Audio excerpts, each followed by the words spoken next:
नमस्कार। आज हम भौतिकी की दुनिया में एक बहुत ही दिलचस्प सफर पर निकल रहे हैं।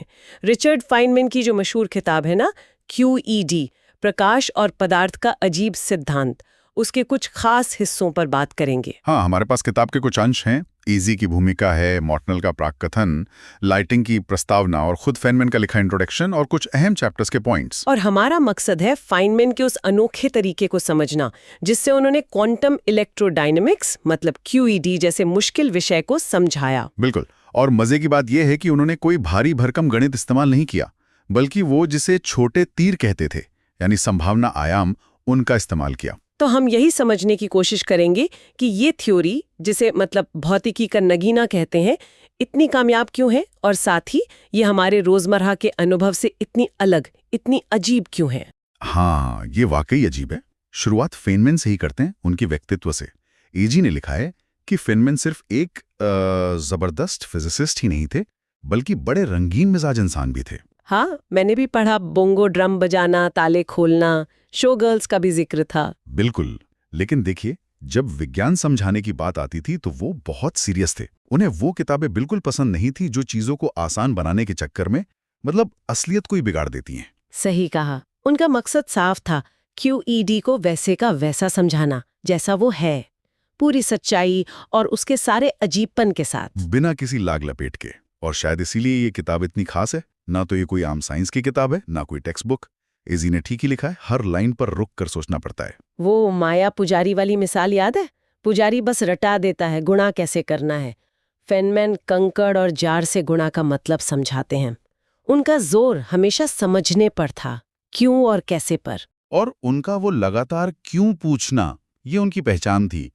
जैसे कांच से रिफ्लेक्शन समझने के लिए ज्यादातर लोग बस आगे और पीछे की सतह मान लेते हैं, पर फेनमैन पूछते हैं क्यों, बाकी कांच का क्या। हाँ, ये सवाल तो आमतौर पर कोई पूछता ही नहीं। सही बात है। वो बस जो तरीके चले आ रहे हैं उनसे कैलकुलेट करते हैं। फेनमैन हमेशा बुनियादी चीजों पर सवाल उठाते थे, और यही तो साइंस की तरक्की के लिए जरूरी है ना। बिल्कुल। तो चलिए अब सीधे QED पर आते हैं।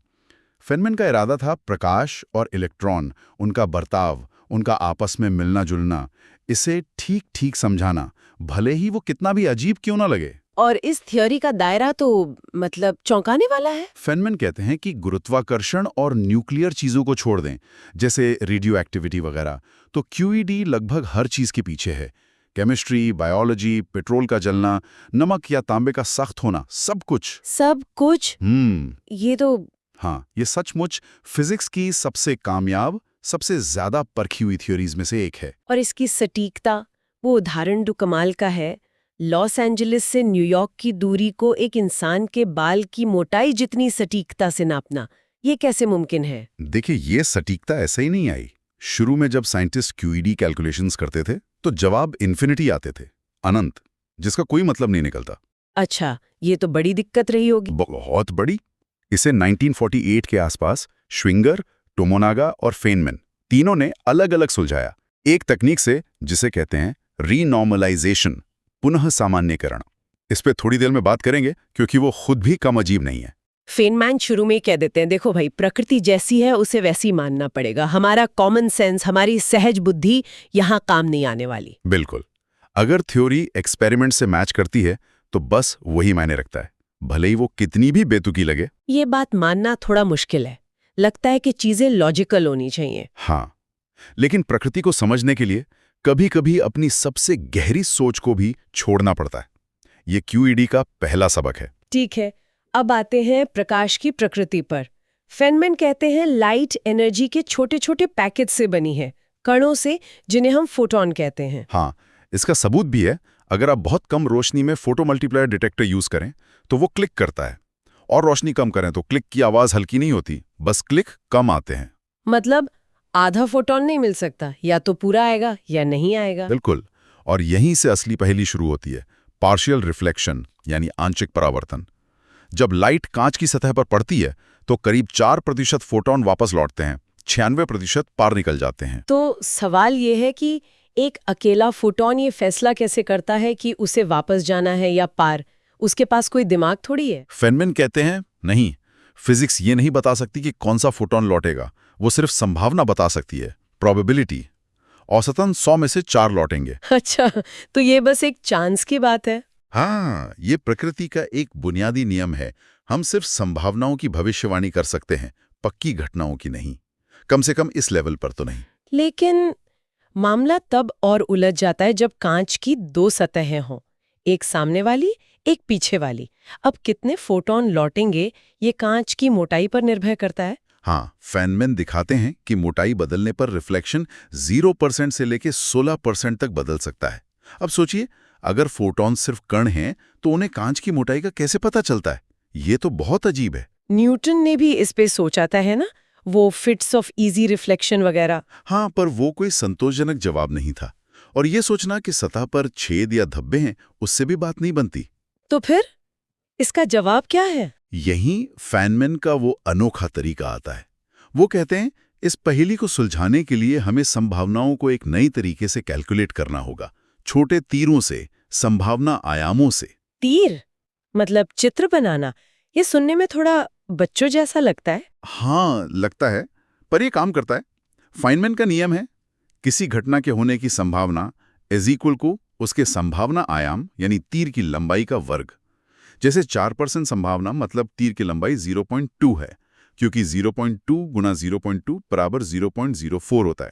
ठीक है, लंबाई का वर्ग। और दूसरा नियम? दूसरा नियम, अगर कोई घटना कई अलग अलग तरीकों से हो सकती है, तो हर तरीके के लिए एक तीर बनाओ, फिर उन सभी तीरों को एक के बाद एक जोड़ दो, सिरे से पूंछ तक, हेड टू टेल। अच्छा। जो फाइनल तीर बनेगा, पहले तीर की पूंछ से आखिरी तीर के सिरे तक, उसकी लंबाई का वर्ग ही उस घटना की कुल संभावना होगी। तो कांच के 2 सतहों वाले मामले में फोटॉन डिटेक्टर तक 2 मुख्य रास्तों से आ सकता है, या तो सामने की सतह से लौटकर या पीछे की सतह से लौटकर। बिल्कुल। तो हमें इन दोनों रास्तों के लिए तीर बनाने होंगे और उन्हें जोड़ना होगा। लेकिन फैनमैन एक और चीज जोड़ते हैं, तीर की दिशा। दिशा? हाँ, वो कहते हैं, सोचो हर फोटॉन के साथ एक स्टॉपवॉच चल रही है। जब फोटॉन सामने की सतह से लौटता है, तो उसका तीर लंबाई 0.2 एक खास दिशा में होता है, मान लो स्टॉपवॉच के हिसाब से। ठीक है। जब वो पीछे की सतह से लौटता है, तो उसका तीर लंबाई करीब 0.2 भी स्टॉपवॉच के हिसाब से घूमता है। लेकिन क्योंकि उसने कांच के अंदर थोड़ी दूरी तय की है, उसकी स्टॉपवॉच थोड़ा ज्यादा घूम चुकी होती है, तो उसका तीर थोड़ी अलग दिशा में होगा। अच्छा, तो अब इन दोनों तीरों को जोड़ना है, जिनकी लंबाई तो लगभग बराबर है, तब दिशाएं थोड़ी अलग हो सकती हैं। हाँ, अब अगर कांच बहुत पतला है, तो दोनों रास्तों में टाइम का फर्क बहुत कम होगा। स्टॉपवॉच लगभग साथ घूमेंगी, तीरों की दिशाएं लगभग एक जैसी होंगी। उन्हें जोड़ेंगे तो फाइनल तीर करीब 0.4 लंबाई का बनेगा, और संभावना होगी 0.4 × 0.4 इज इक्वल टू 0.16 यानी 16%। 16%। और अगर मोटाई बदले? अगर मोटाई ऐसी हो कि पीछे वाली सतह से आने वाले तीर की दिशा ठीक उल्टी हो जाए, स्टॉपवॉच आधा चक्कर ज्यादा घूम जाए, तो एक तीर ऊपर एक नीचे, जोड़ेंगे तो 0। फाइनल तीर की लंबाई 0, मतलब 0% रिफ्लेक्शन। बिल्कुल। और मोटाई और बढ़ाएंगे तो पीछे वाले तीर का एंगल और बदलेगा। एक मोटाई पर वो फिर से सामने वाले तीर की दिशा में आ सकता है, फिर से 16%। तो जैसे जैसे मोटाई बढ़ती है, रिफ्लेक्शन 0% से 16% और वापस 0% के बीच घूमता रहता है। ये तो कमाल है।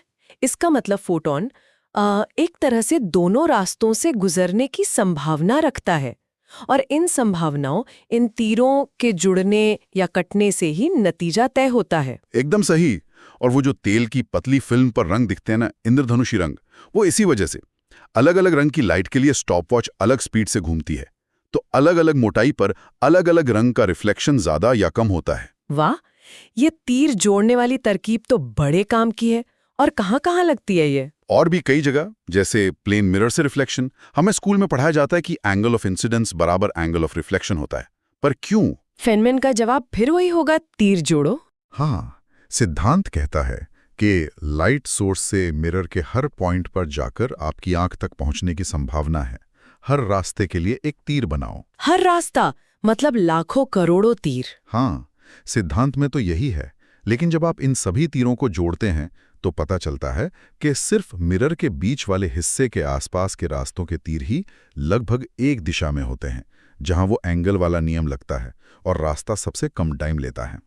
वही तीर जुड़कर एक बड़ा फाइनल तीर बनाते हैं। और बाकी रास्तों के तीर? बाकी दूर वाले रास्तों के तीर इतनी अलग-अलग दिशाओं में होते हैं कि वो एक दूसरे को कैंसिल कर देते हैं। उनका कुल जोड़ लगभग 0 होता है। तो प्रकृति असल में सारी संभावनाएं देखती है, पर नतीजा वही निकलता है जहां तीर जुड़ते हैं। बिल्कुल, ये एक गहरा सबक है। ये कोई गणित की ट्रिक नहीं, ये प्रकृति के काम करने का तरीका है। इसी से वो डिफ्रैक्शन ग्रेटिंग जैसी चीजें काम करती हैं। आप जानबूझकर उन हिस्सों को हटा देते हैं जहां तीर कट रहे हैं, तो बाकी हिस्से मिलकर अजीब एंगल्स पर भी लाइट भेज सकते हैं। और लाइट का मुड़ना, जब वो हवा से पानी में जाती है, रिफ्रैक्शन, वो भी इसी से समझा जा सकता है। लाइट वो रास्ता लेती है जिसमें सबसे कम टाइम लगे। क्यों? क्योंकि उसी रास्ते के आसपास वाले तीरों के जुड़ने की संभावना सबसे ज्यादा होती है। यहाँ तक कि लाइट का सीधी लाइन में चलना भी। हाँ, वो भी असल में एक अप्रोक्सीमेशन है, एक सन्निकटन। असल में लाइट आसपास के रास्ते भी लेती है, पर सीधी लाइन और उसके बिल्कुल पास वाले रास्तों के तीर ही जुड़ पाते हैं, दूर वाले कट जाते हैं। और लेंस जो लाइट को फोकस करता है, लेंस को ऐसे डिजाइन किया जाता है कि कांच की बदलती मोटाई के कारण अलग-अलग रास्तों से आने वाली लाइट को लगभग बराबर टाइम लगे। इससे उन सभी रास्तों के तीर एक ही दिशा में पॉइंट करते हैं और एक जगह जुड़ जाते हैं, फोकस बन जाता है। फेनमैन कहते हैं ये प्रकृति के साथ की गई एक चालाकी है, उसके नियमों का इस्तेमाल करके। ठीक है, ये तो हुई तीरों को जोड़ने की बात, लेकिन फेनमैन एक और नियम बताते हैं, तीरों को गुणा करना। वो कब होता है? वो तब होता है जब कोई घटना कई अलग-अलग स्टेप्स में होती है या कई स्वतंत्र घटनाओं से मिलकर बनती है। नियम है, हर स्टेप या घटना के तीर को गुणा करो। गुणा करने का मतलब? लंबाई को गुणा करना और हाँ, लंबाइयों को गुणा करना और उनके कोणों को, यानी स्टॉप वॉच के घुमाव को जोड़ देना। अच्छा, जैसे लाइट का कांच की 2 सतहों से पार जाना, ट्रांसमिशन।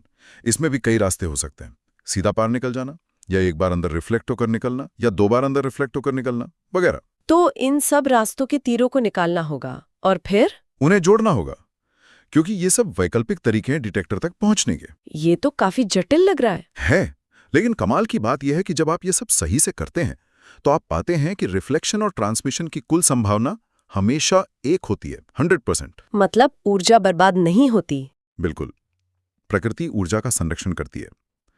जब रिफ्लेक्शन 16% होता है तो ट्रांसमिशन ठीक 84% होता है। जब रिफ्लेक्शन 0% होता है तो ट्रांसमिशन 100% होता है। ये तीर वाली गणित खूबसूरती से काम करती है। ये सब तो फोटॉनों के बारे में था, लेकिन किताब का नाम है क्वांटम इलेक्ट्रोडायनामिक्स। इसमें इलेक्ट्रॉन कहाँ फिट होते हैं? हाँ, अब आते हैं इलेक्ट्रॉनों पर। मजे की बात यह है कि इलेक्ट्रॉन भी फोटोनों जैसे ही अजीब हैं।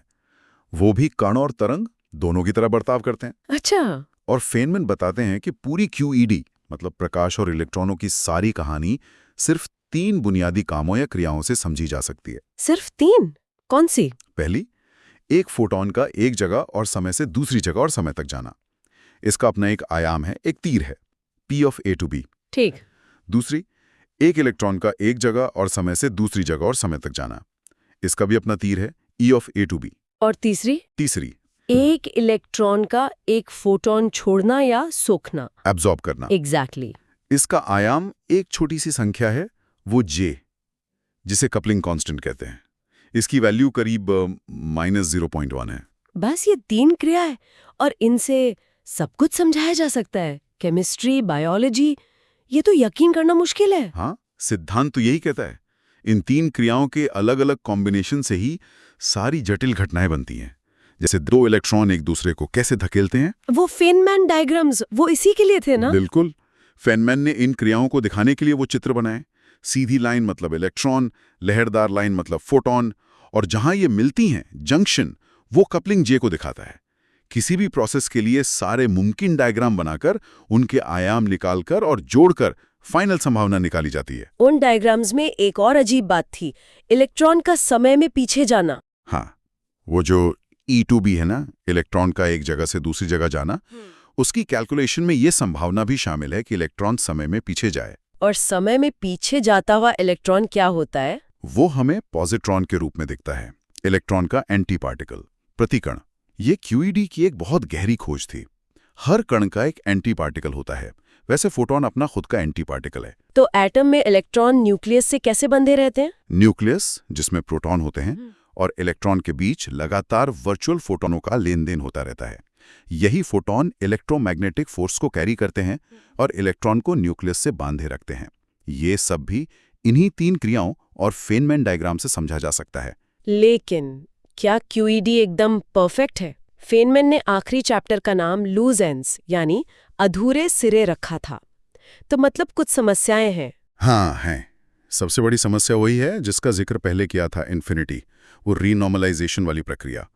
वो हमें अनंत जवाबों से बचाकर सही नतीजे तो दे देती है जो एक्सपेरिमेंट से मैच करते हैं, लेकिन वो प्रक्रिया खुद थोड़ी अजीब है। अजीब कैसे?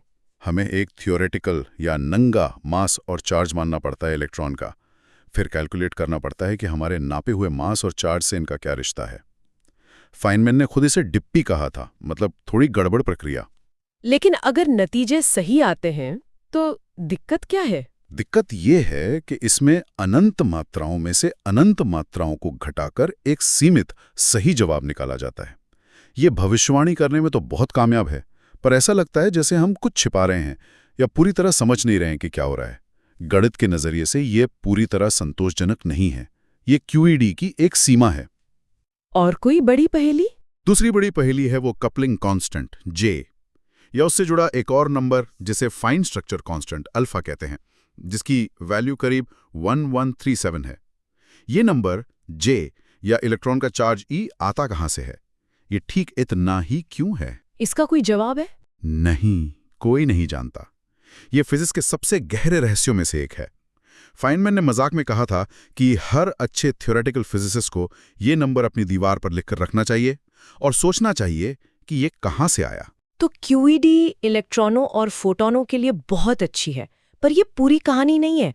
और भी तो कण होते हैं दुनिया में। बिल्कुल, QED सिर्फ इलेक्ट्रोमैग्नेटिक इंटरैक्शन की थियरी है। एटम के न्यूक्लियस में प्रोटॉन और न्यूट्रॉन हैं, जो खुद और भी छोटे कणों से बने हैं, क्वार्क। हाँ, उनके अलग अलग फ्लेवर होते हैं, up, down, strange, charm, bottom, top, और उनमें एक और गुण होता है जिसे कलर कहते हैं। यह असली रंग नहीं, बस एक नाम है। और इन क्वार्कों को कौन बांधता है? प्रोटॉन और न्यूट्रॉन कैसे बनते हैं? उन्हें ग्लूऑन नाम के कण बांधते हैं। ये स्ट्रॉन्ग न्यूक्लियर फोर्स के वाहक हैं। इसकी थ्योरी है क्वांटम क्रोमोडायनेमिक्स, QCD। ये QED जैसी है तो क्वांटम फील्ड थ्योरी, लेकिन QED से कहीं ज्यादा मुश्किल है। एक वजह यह है कि ग्लूऑन खुद कलर चार्ज रखते हैं और आपस में भी इंटरैक्ट कर सकते हैं, जबकि फोटॉन पर खुद को इलेक्ट्रिक चार्ज नहीं होता। इससे QCD की कैलकुलेशन बहुत मुश्किल हो जाती है। और कोई फोर्स? हाँ, एक तीसरी तरह की इंटरैक्शन है वीक न्यूक्लियर फोर्स, जिसके वाहक हैं W और Z बोसॉन। ये रेडियो एक्टिविटी के लिए जिम्मेदार है, जैसे बीटा डीके, और ये क्वार्क का फ्लेवर बदल सकती है, जैसे एक डाउन क्वार्क को अप क्वार्क में बदलना। बाप रे, ये तो बहुत सारे कण और बल हो गए। क्या इन सबको एक साथ समझने की कोई कोशिश चल रही है? हाँ बिल्कुल, साइंटिस्ट लगातार कोशिश कर रहे हैं। इलेक्ट्रोमैग्नेटिक और वीक फोर्स को तो एक थ्योरी, इलेक्ट्रोवीक थ्योरी में मिलाया जा चुका है, वेनबर्ग-सलाम मॉडल। इसके लिए नोबेल प्राइज भी मिला। अच्छा। लेकिन स्ट्रॉन्ग फोर्स और सबसे मुश्किल ग्रेविटी, इनको इसमें शामिल करना भी बाकी है। और यहाँ और भी पहेलियां हैं। जैसे कणों की पीढ़ियां, जनरेशंस। इलेक्ट्रॉन जैसा ही एक भारी कण है म्यूऑन, और उससे भी भारी है टाउ। इसी तरह क्वार्कों के भी 3 जोड़े हैं। ये 3 पीढ़ियां क्यों? ये दोहराव क्यों? जैसा किसी ने म्यूऑन की खोज पर कहा था, इसका ऑर्डर किसने दिया था? हाँ, ये तो अजीब है। और 2 सबसे बड़े अनसुलझे सवाल कौन से हैं? एक तो ग्रेविटी, उसका कोई संतोषजनक क्वांटम सिद्धांत नहीं है हमारे पास। उसे बाकी बलों के साथ कैसे मिलाएं, ये मॉडर्न फिजिक्स की सबसे बड़ी चुनौती है। और दूसरा, इन सभी कणों के मास, वजन, ये नंबर कहां से आते हैं? इलेक्ट्रॉन का मास इतना ही क्यों है? टॉप क्वार्क इतना भारी क्यों है? हमारे पास इनकी कोई फंडामेंटल एक्सप्लेनेशन नहीं है। ये बस एक्सपेरिमेंट से नापे गए नंबर हैं। तो इस पूरी चर्चा का निचोड़ क्या निकलता है? निचोड़ ये है कि रिचर्ड फेनमैन ने QED को समझाने का एक अद्भुत क्रांतिकारी तरीका दिया, संभावना आयामों यानी तीरों का इस्तेमाल करके। ये थियरी, जो हमारे कॉमन सेंस के बिल्कुल खिलाफ जाती है, वो प्रकाश और इलेक्ट्रॉनों के बर्ताव की अविश्वसनीय सटीकता से भविष्यवाणी करती है। और हमने देखा कि कैसे सिर्फ 3 सरल नियमों से प्रकृति की इतनी जटिलता सामने आती है। हाँ, और ये भी कि QED भले ही अपने आप में पूरी ना हो, लेकिन ये बाकी पार्टिकल फिजिक्स को समझने के लिए एक ढांचा और प्रेरणा देती है। पर साथ ही यह हमें याद दिलाती है कि अभी भी कितने गहरे रहस्य बाकी हैं। कणों का वजन, ये पीढ़ियां क्यों हैं, क्वांटम ग्रेविटी, और वो रहस्यमयी नंबर 11337। फेनमैन ने हमें सिखाया कि प्रकृति के रहस्यों को खोलने के लिए हमें अपनी जानी पहचानी आरामदायक सोच को चुनौती देनी होगी। QED ने वाकई दुनिया को देखने का हमारा नजरिया बदल दिया। बिल्कुल। तो अंत में एक सवाल छोड़ जाते हैं श्रोताओं के मन में सोचने के लिए।